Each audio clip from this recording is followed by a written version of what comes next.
As I said earlier, the victims have a role in the process. We have to respect that role, and we hope that everyone will respect that role. Whether or not we agree with what the evidence coming out of the victims is a totally different matter, but we will argue that in court, not here.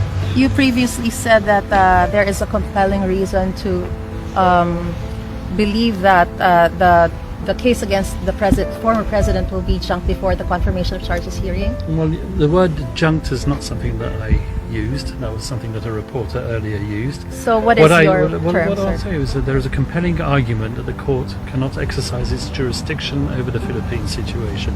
That is a live issue. It's an issue which has been through the Philippines courts. It's an issue that's been through the ICC as well. It is a compelling argument. It's an argument that the defence will raise. This is something that has been argued over the last number of years. It's certainly not an argument that I'm going to litigate here in front of the media. It is something which we will present to the judges in due course, and the judges will take their decision. The ultimate deciding body is the judges, not me. How complex is the filing of the interim release, and what factors will you consider before filing one? Well, you're presuming that there is an application for interim release. And You once again, said you're thinking about it, right, sir? Everyone thinks about interim release at the ICC. Interim release is a right, and it can only be tempered by three factors. The first of which is the risk of flight. The second of which is the risk of interference with witnesses or with the evidence, and the third of which is...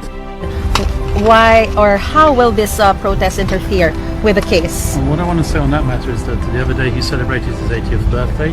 There was a huge outpouring of support and love both in the Philippines and here in the Netherlands, and that has touched him. He's been made aware of it, and he's very grateful for that.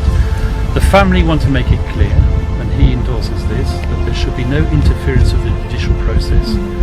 The politics is one issue. He's aware of what's going on in the Philippines. Politics will take its course. But that has nothing to do with what's going on here at The Hague. What's going on here at The Hague is a judicial process, and it should be allowed to run its course. There should be full respect for all participants in that process, the prosecution, the defence and the victims' counsel, who will make their submissions in due course. No one should interfere with that process. Let it run its course.